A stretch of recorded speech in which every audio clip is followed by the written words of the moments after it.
सूर्य 16 तारिख संध्यारे तांकर स्व राशि अर्थात सिंह राशि रे प्रवेश करुथिबारु मिथुन राशि व्यक्ति मानक जीवन रे कौन सब परिवर्तन आनिबे सेही विषय रे आज आमे डिटेल्स रे आलोचना करिबा।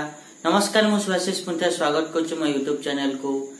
सूर्य तृतीय भाव में गोचर करी मिथुन राशि व्यक्ति मान को किभली फल देबे से विषय तो आज आम आलोचना करिबा।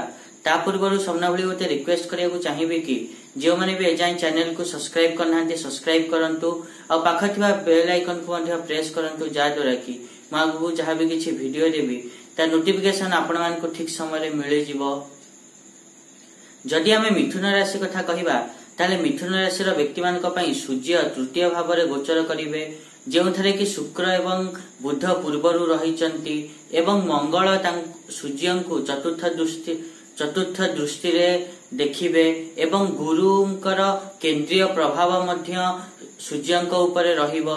तो एई सबु जोगु 16 अगस्त रु नै कि 16 सेप्टेम्बर जाए आपण माने देखिबे कि मिथुन राशि व्यक्ति मानकर जीवन रे छोट हो कि बड़ हो परिवर्तन देखा जीवो। से चाकरी रे हो बा घर परिवर्तन हो बा कोनोसी स्थान परिवर्तन हो किछि ना किछि परिवर्तन देखिया को पाइबे।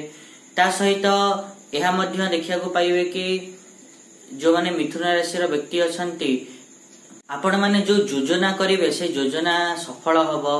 ता सहित इंटरव्यू रे सफलता पाइबे। जो माने आईटी मीडिया एवं ता सहित सोशल मीडिया रे अछंती तांका पई भल समय रहिछि। जो माने यूट्यूबर अछंती बा इंस्टाग्राम रे वीडियो अपलोड करूचंती तांकर देखिबे कि फॉलोअर एवं सब्सक्राइबर ए सब बढ़िबे। ता सहित आपण मान को छोट भाई भणी मान को थारु सपोर्ट मध्य मिलिबो। ता सहित सूर्य एवं बुध मिलित होई बुधादित्य योग सृष्टि करुथिबारु आपण माने देखिबे कि आपण मानक स्वास्थ्य लाभ हबो, शेयर मार्केट रु लाभ हबो। ता सहित संतान पक्षरु आपण मानकु शुभ समाचार मिलिबो एवं आपण माने नुआ घर बा संपत्ति बा गाड़ी नहीं पारंती। ता सहित आपनको किछि दायित्व मिली पारे एवं सूर्य एवं शुक्र एकाठी गोचर करुथिबारु एही समय रे आपण मानक प्रेम संपर्क रे सफलता मिलिबो। जो माने कला क्षेत्र रे अछंती तांको सेथिरु लाभ मिलिबो।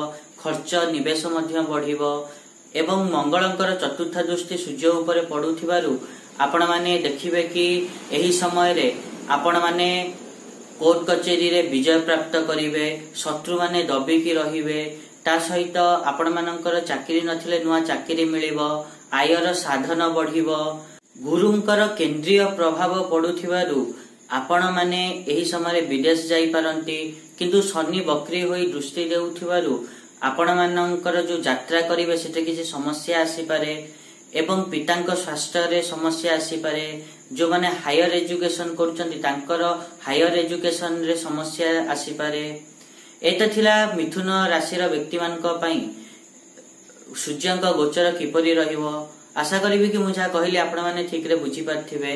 आ जदि वीडियो भल लागि छि ताहले निहात रूपे वीडियो को लाइक करंतु, शेयर करंतु आ चैनल को सब्सक्राइब करिया पई तो जमाई भूलंतुनी। आज पई एतिकी, देखा हबा नेक्स्ट वीडियो रे। रहुची, नमस्कार।